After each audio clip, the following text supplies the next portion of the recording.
Agora nós vamos começar efetivamente o estudo da matemática financeira, tá certo? O estudo começa na página 84 do nosso livro. Vamos lá? Bom, antes de qualquer coisa, a matemática financeira nada mais é do que o estudo do dinheiro.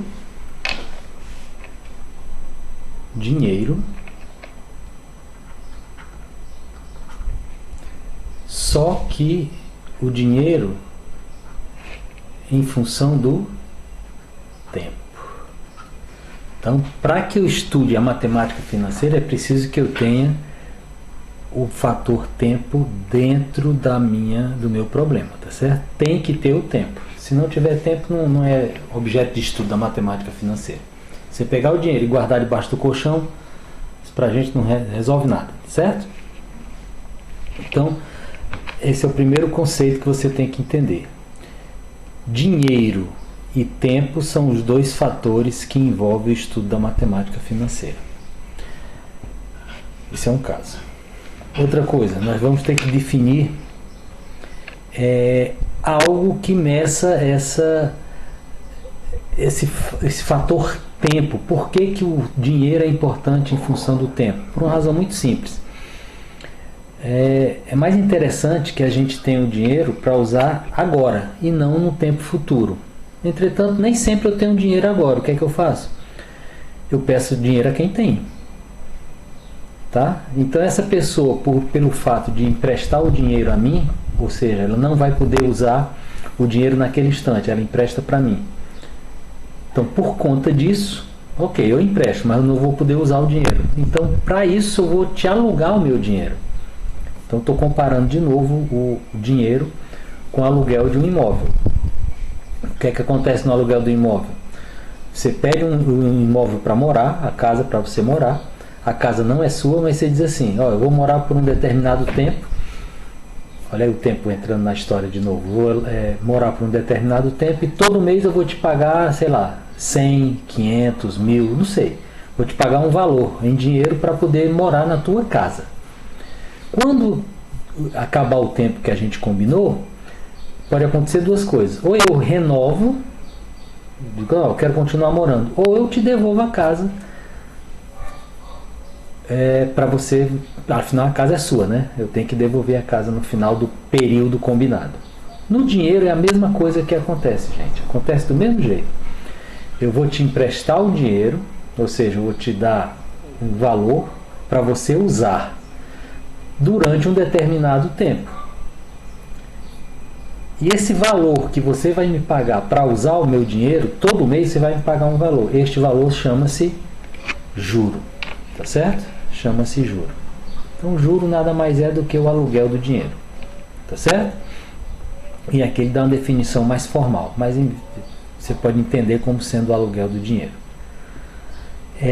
No aluguel da casa, você combina um valor fixo em dinheiro, certo? 10, 20, 30, enfim, combina um valor fixo. Na matemática financeira é muito comum que o juro, que a gente vai representar pela letra J, certo? O juro que a gente representa pela letra J, ele seja calculado não como um valor fixo, mas como sendo um percentual do valor que você emprestou, ou do valor que você pediu emprestado, tá certo? Esse percentual, esse valor que a gente pede emprestado ou empresta, normalmente chama de capital, tá? Ou capital inicial, tá certo? E o juro é medido como uma porcentagem desse capital. Primeira coisa, não é um valor fixo, é como uma porcentagem do capital. Essa porcentagem a gente chama de taxa. Taxa de porcentagem, tá certo? É a chamada taxa de juro. Normalmente representada pela letra I. Taxa de juro representada pela letra I. Durante um determinado tempo. Então veja que o juro depende do capital,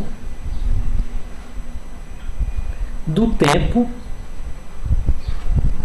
e da taxa. Certo?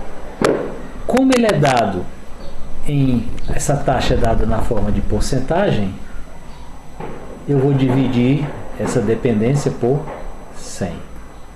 Daí a forma do juro simples, eu estou falando em juros simples, tá certo?